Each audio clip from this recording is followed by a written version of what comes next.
So we're looking at the Vajrapriya Sutta still, and the story.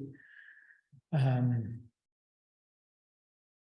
story has got to, well, for the sake of this evening, the story has got to the point where the Buddha has had his insight under the Bodhi tree. The Buddha has broken through to awakening, and he has had a vision, he's had an understanding.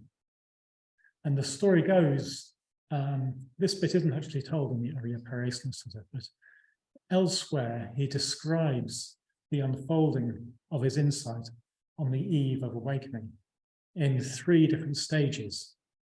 The first stage is where he starts to recall his past lives. He starts to see in detail each of his past lives, how one life flowed into another life, flowed into another life, flowed into another life.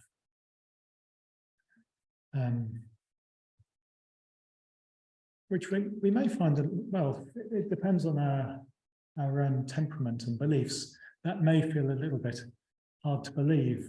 Although recently I was reading the story of a contemporary spiritual being who started out as a Buddhist anyway, Adyashanti, and he described exactly the same experience, interestingly enough, whilst walking across the kitchen floor.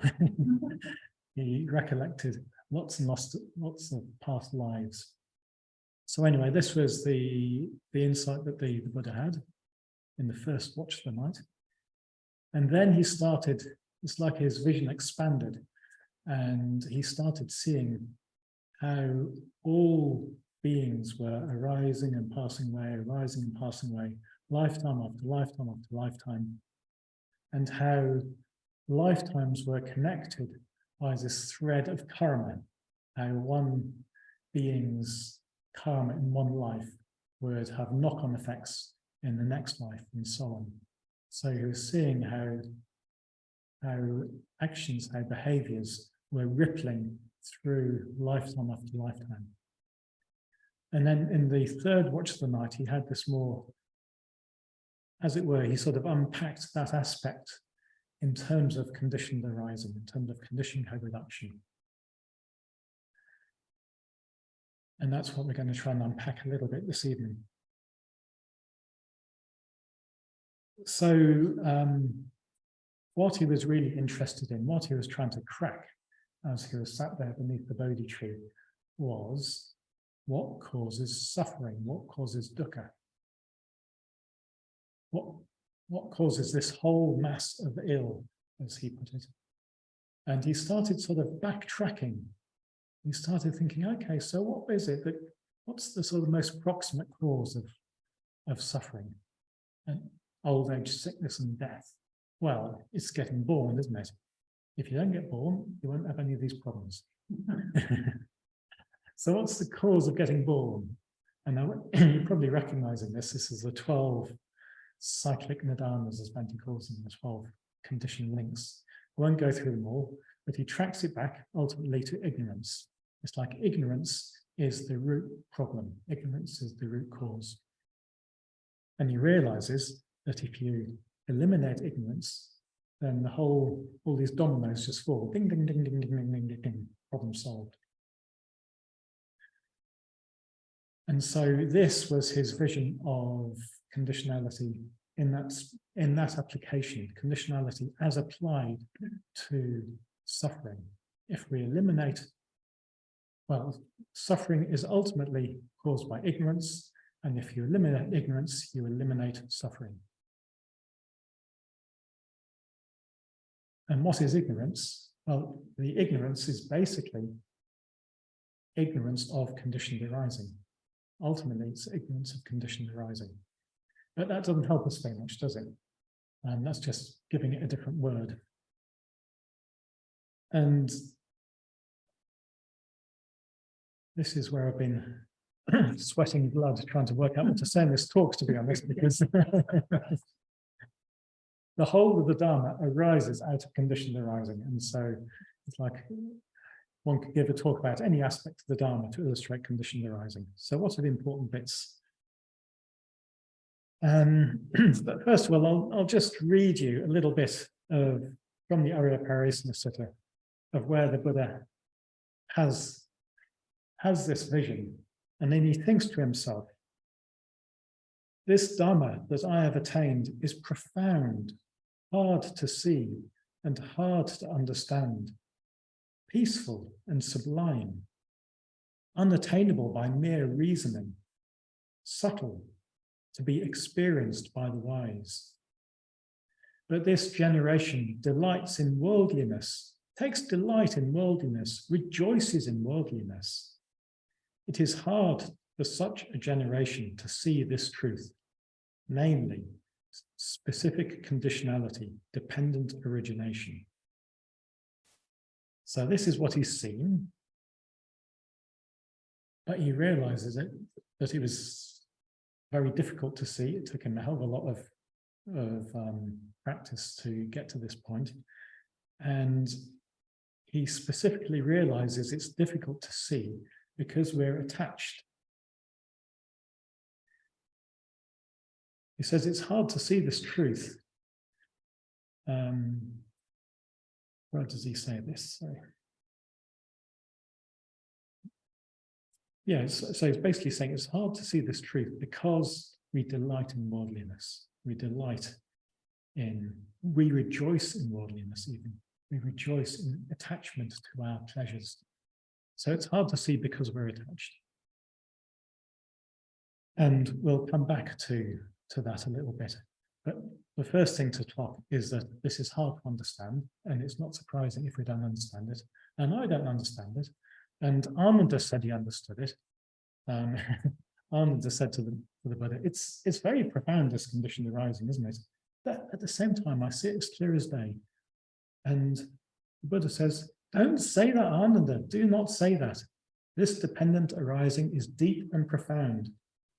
It is from not understanding and penetrating this Dharma that people have become like a tangle of string, covered in mold and matted like grass, unable to escape from samsara with its miseries, disasters, and bad destinies. So if Ananda didn't have it all away, I'm not surprised if I don't. But let's see what we can do, eh? But the first thing to talk is that it's subtle and profound, and all I can try and do is explain it conceptually to the extent that I've understood it. But the actual insight into it isn't a conceptual insight. I'll come around to that at the end. So what's useful to say, hey?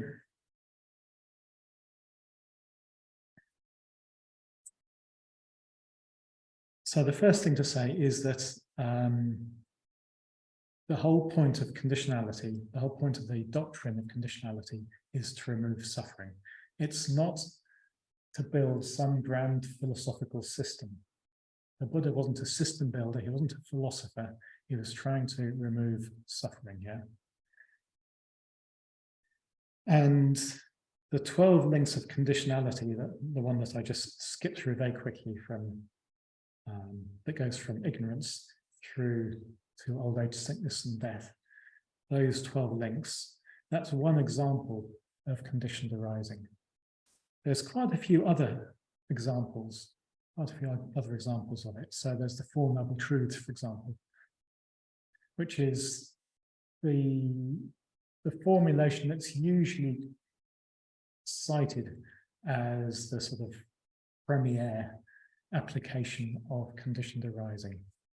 So the Four Noble Truths, which you've probably come across, the first one just spells out, there's dukkha.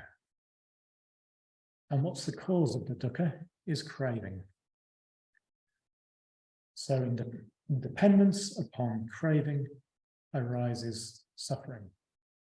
To use this formulation, in dependence upon craving arises suffering. And then what can we do about that? Well, the Third Noble Truth says that essentially in the absence of craving, suffering disappears, which is what we call awakening. And the Fourth Noble Truth spells out the means to the cessation of craving. It means the cessation of suffering is through the Eightfold Path. So this can all sound a little bit kind of so what-ish, I think, at times, can't it? It's kind of, yeah, and I think that there's various different ways that we can get this wrong, because we can miss this in different ways. And one of those ways is to think of this as a scientific principle. We think that we understand it because it's like science, isn't it? We can say that in dependence upon wax, a flame is burning. Yeah, so wax is stored in the flame, that's easy. Or in dependence upon anything, basically. We could, in dependence upon the sun shining, I get hot. So there's nothing very surprising about that. This is just what we've known for a long, long time. And we don't believe in sun gods anymore. So we're all a lot smarter than that. And yeah, sure, the Buddha was an early scientist, good for him. But what does that say for us when we've got so much more science? So the Buddha wasn't a scientist. He wasn't trying to explain the physical realm. He was really trying to explore the whole realm of the inner experiential world, and in particular, the way to liberate that inner experiential world.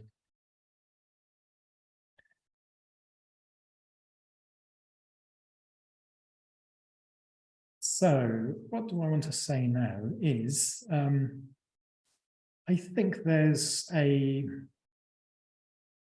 want to talk in terms of how we tend to misconstrue conditioned co-production. And I think we can misconstrue it in two different ways, or we can misconstrue our understanding of the world, our understanding of our efficacy. It's like we're interested in our efficacy, aren't we? We're interested in how to get anything done. Let's talk about Dharma practice. We're interested in how to be happier, how to be more joyful, how to be less neurotic, how to suffer less. And we can misconstrue our efficacy in two ways.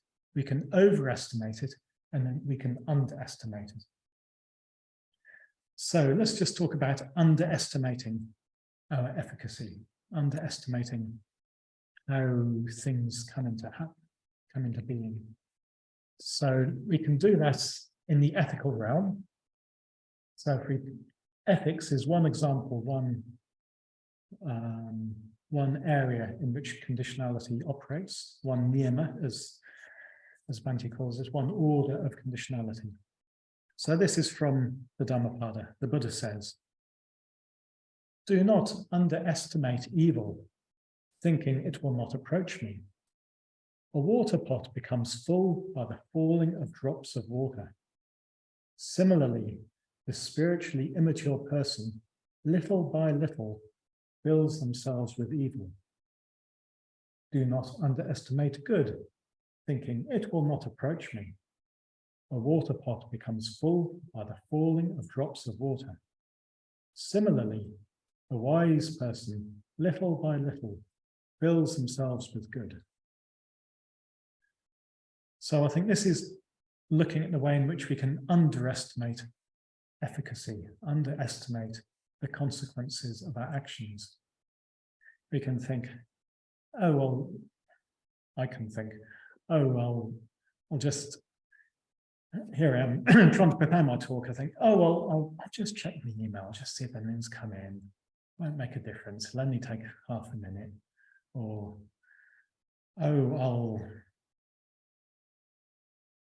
I won't even think this, but it's like there'll just be a little fantasy playing through my mind.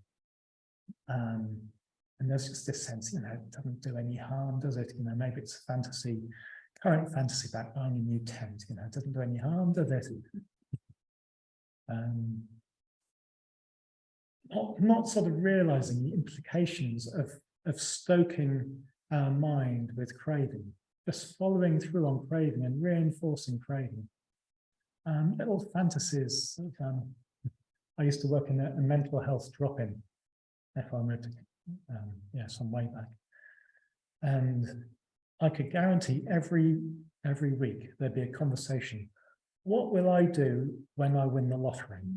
what will I do when I win the lottery? And I find myself doing this. I don't even play the lottery. It's just a cheaper way of doing the same game. It's just this sort of harmless little game, isn't it? What would I do if I won the lottery? And it's so easy to underestimate the drop by drop effect on our states of being from little things like that.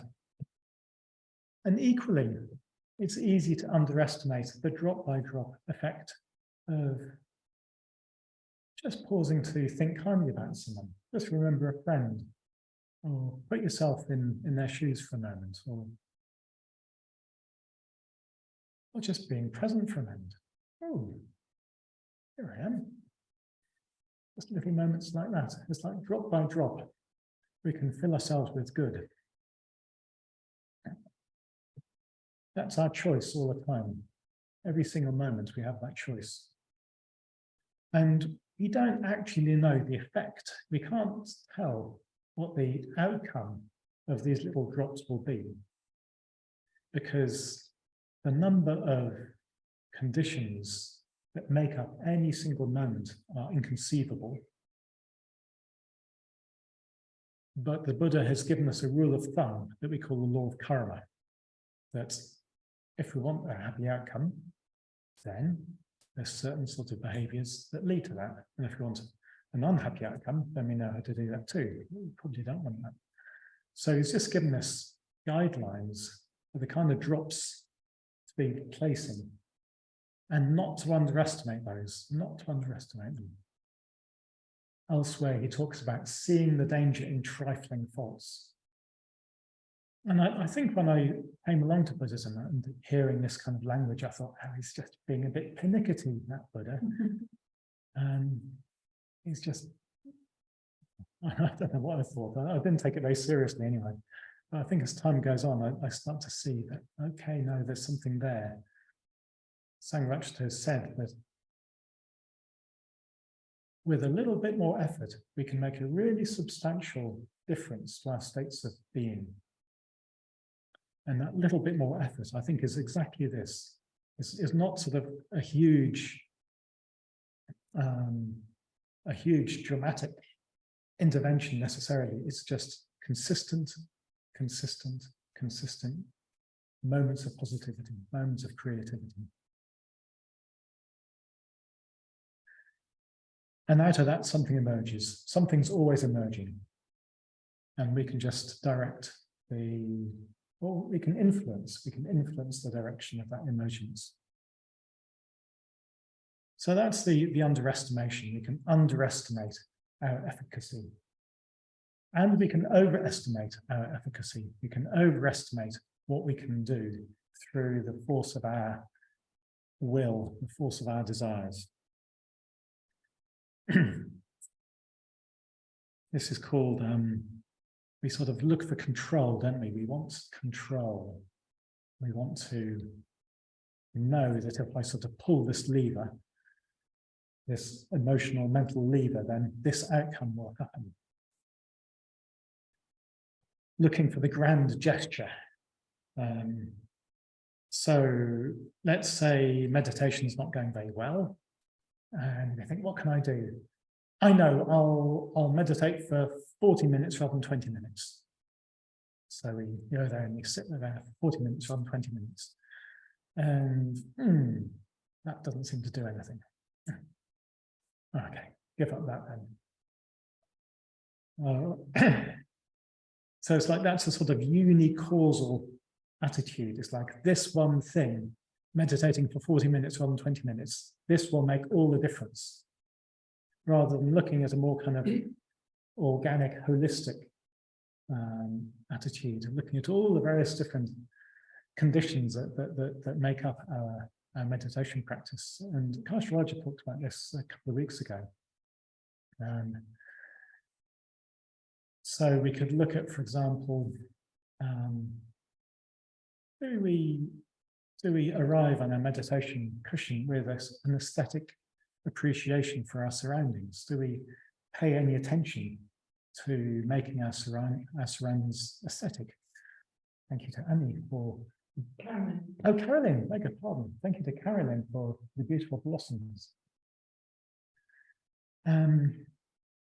Do we pay attention to what we're doing before meditation, for example? Do we have tendencies of doom scrolling through the news before before meditation, or checking our email, or on the other hand, do we sit quietly with a cup of tea and look out the window, or maybe read a short little nugget of the Dharma? It's like there's so many different conditions that flow into our meditation practice. Do we clarify for ourselves before we're meditating why we're meditating? Do we know what values we're trying to express as we meditate? Do we know where we're trying to get to in meditation, as it were? So there's all these possible conditions that can feed into our meditation practice. Did we get enough sleep? Did we stay up a bit too late to get to bed, get to sleep early enough in order to get enough sleep, in order to be able to get up early enough in order to have a decent meditation practice? All of these things.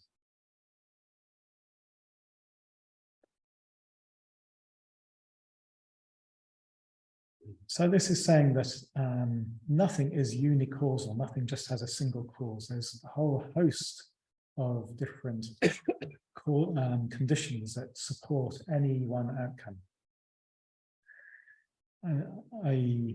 I can feel for myself, sometimes I'll pick up a book, I'll have a book recommendation, a good Dharma book, and there's this sort of feeling at the back of my mind, maybe this is the one, maybe this will hold the key, or maybe I go on a retreat. It's like each retreat I go on, there's a little bit of something at the back of my mind thinking, maybe this will be a breakthrough retreat. And it's just not like that, is it? Sometimes it is, but you just can't operate in that kind of way, not with any kind of, not without delusion.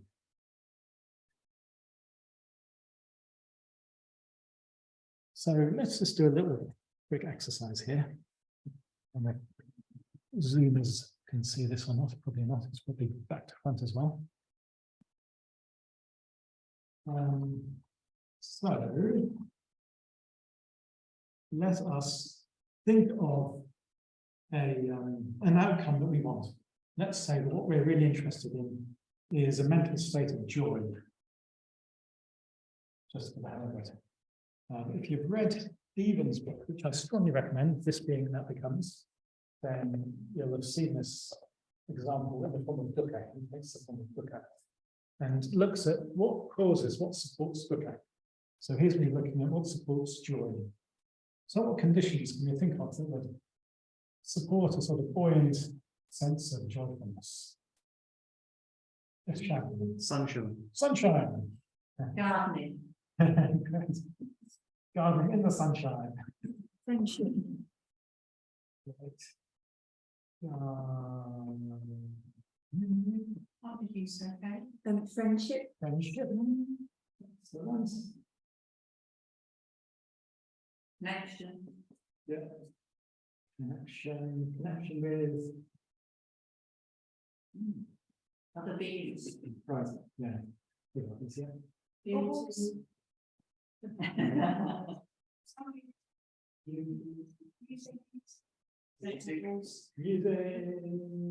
Music, sunshine, this is the end of my song, isn't it? Food, good food. So, good food. Exercise. Exercise. Walking. Is that walking? Walking, I think. Yeah. A Vajrapriya talk. Oh, nice. That was talking, yeah. I think that's yeah. Dhammarati, they've got one member called Dhammarati, which means delight in the Dharma. It's like Dhammarati, the very positive quality in itself. Dhammakata is talking with your friends about the Dharma. Yeah. Anything else? Clear conscience. Clear conscience, yes. Clear conscience.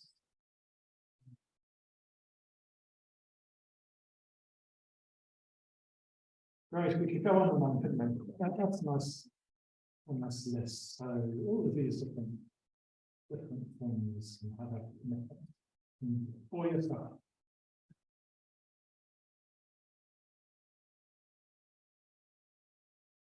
And what we can also notice is how they influence each other as well. So can we see any connection where these things influence each other?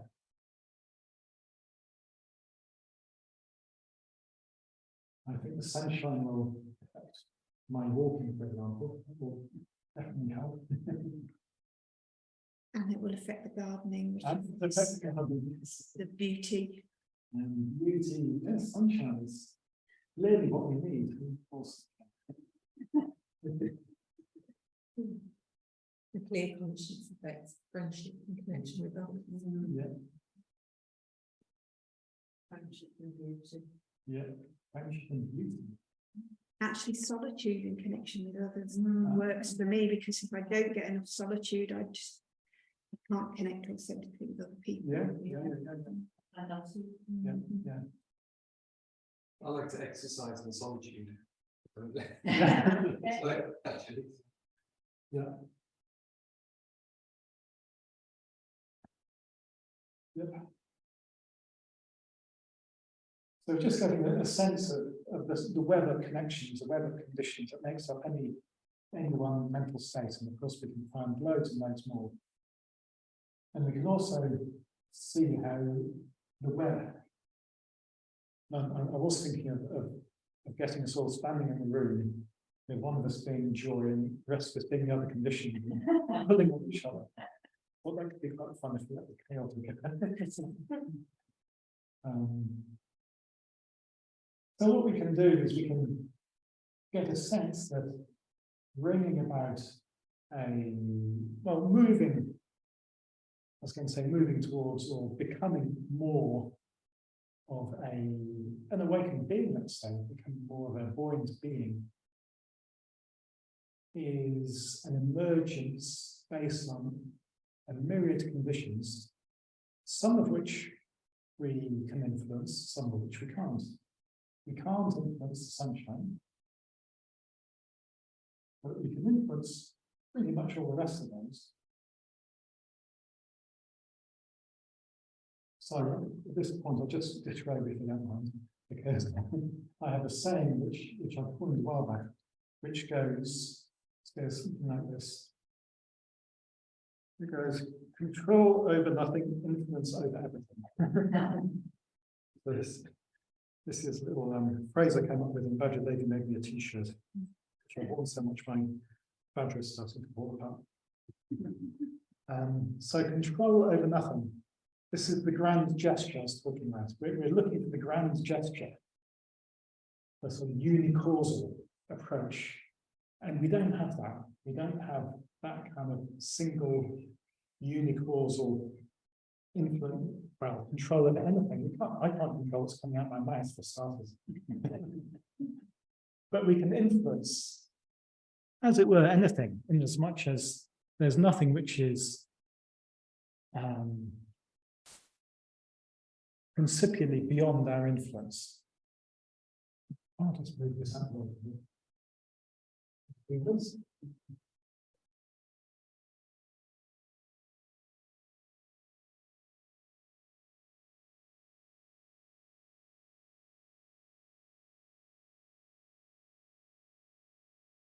So that just leaves us with setting up conditions. Thank you. That just leaves us with setting up conditions, setting up positive, wholesome conditions. And as I say, the Buddha's told us how to do that. In fact, he's given us 5 precepts that we can use as a really good rule of thumb. So we can just keep on being kind moment after moment, in whatever occasions come our way. We can keep on engaging empathically with others. We can just be open-handed and generous in small, undramatic ways. You know, feel free to make the grand gesture. I'm sure people will appreciate that, but you know, it can be very, very simple, small moments of generosity, time after time. We can make time for unstimulated, simple stretches of time. It doesn't have to be long, but just time when we're not constantly sort of churning up the mind with sensory stimulation. Third precept. Fourth precept, we can just keep making little nudges towards greater emotional honesty. Noticing those occasions where we're just trying to sort of bend the truth a little bit for effect, you know, those little moments, nothing grand, but just remembering it all makes a difference.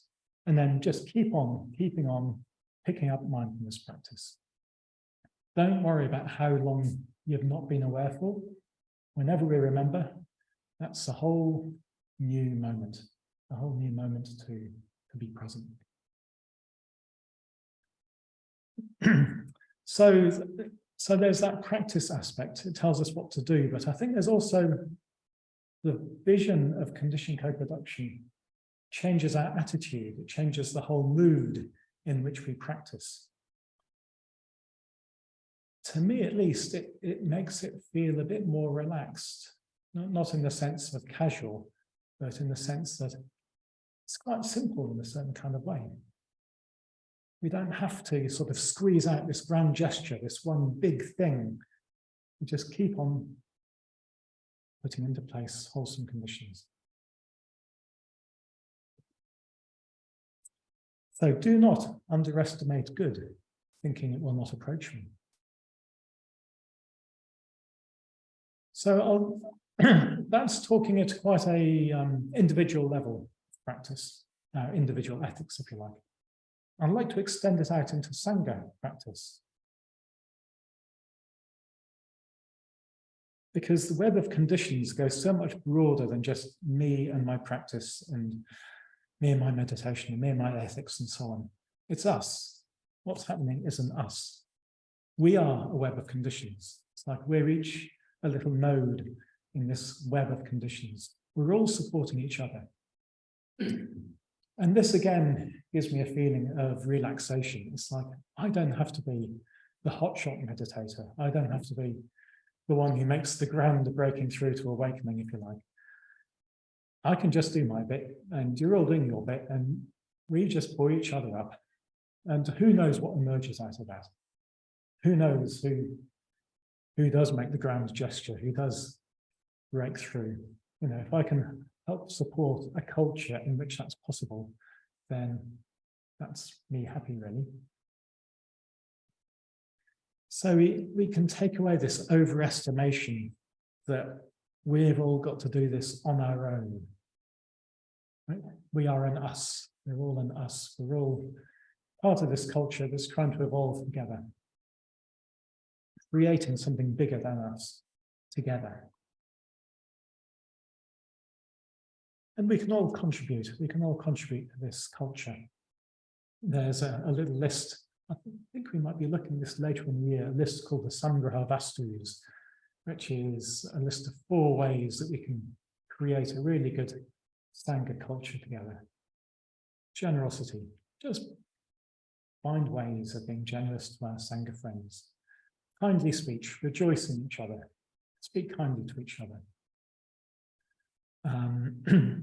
Helpful activity, beneficial activity. Just help out in whatever way you can around the centre. Just help this whole enterprise grow and develop and keep going. And fourthly, exemplification. That doesn't mean sort of being inauthentic. It just means doing our best around each other to put the Dharma into practice as best we can. That's all we can do for each other, really. And then at an even broader level than that, we're all part of a web of life. We're all just a little node in this whole great web that's happening. And this is, if you like, something of maybe a kind of a broader vision, maybe even an animistic vision of that maybe helps us get out of our own way a little bit, stop tripping over our own feet and words quite so much. Okay, so that's me talking about the way that we can both overestimate and underestimate our efficacy. We have control over nothing. Controlling is where we tend to overestimate our efficacy, but we have influence over everything. That's where we tend to underestimate our efficacy. So I want to come back to the level of the Buddha's insight, really, that, as it were, those are what I've spoken about, are sort of consequences, if you like, of the Buddha's vision of conditionality. So I've spoken practically, pragmatically. But I want us to come back to this deep, deep vision that the Buddha had, that he knew would be very difficult to communicate, because it is a transcendental vision. It's a vision that transcends concept, transcends reason. Bhante called it the transcendental principle, conditioned co-production as the transcendental principle. It can't be expressed rationally. In fact, it's literally unthinkable. It's literally unthinkable because it is what happens when you stop reasoning and thinking about things. So what does this mean? So the Buddha talked about samsara and nirvana. Samsara he called the conditioned, nirvana he called the unconditioned. So samsara is conditioned by greed, hatred, and delusion. That's what makes it.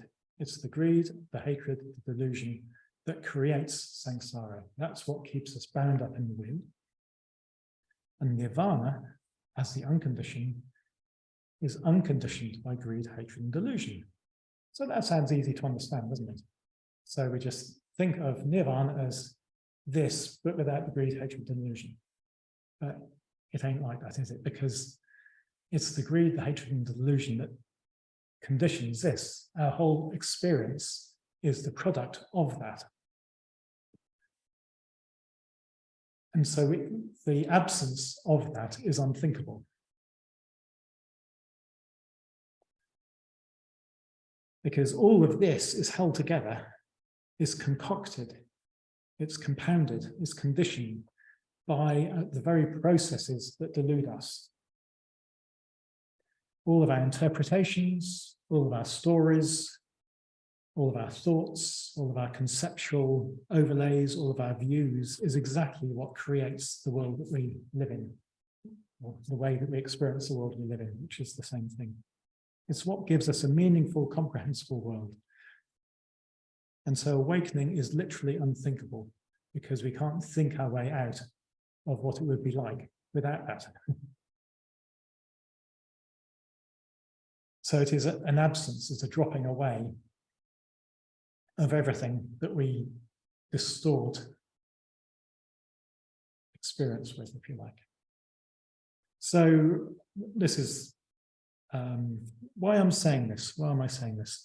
It's not because I expect us to understand it, but what I want to conjure up is the sense that there's something that goes way beyond what we can imagine.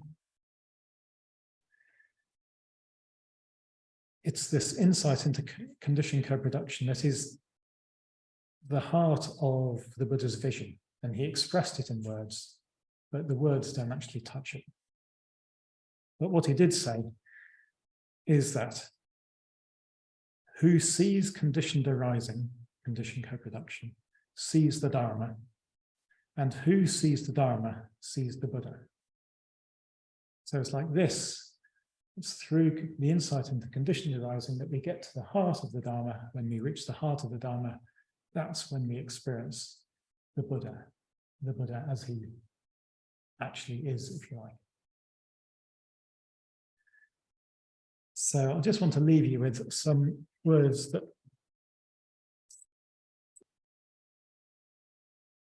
probably won't make any rational sense, if you like. But this is from the later Buddhist tradition of, this is Nagarjuna, who is drawing the equation between conditioned co-production, the middle way, which we heard about last week, and emptiness. Whatever is dependently co-arisen, that is explained to be emptiness. That, being a dependent designation, is itself the middle way. Something that does not dependently arise, such a thing does not exist. Therefore, a non-empty thing does not exist. So it takes us right into the heart of shunyata, right into the heart of emptiness, washes us out, washes us into the middle way between eternalism and nihilism, between existence and non-existence, and into the heart of the void, if you like. So that's all I want to say about conditioned arising, conditioned co-production.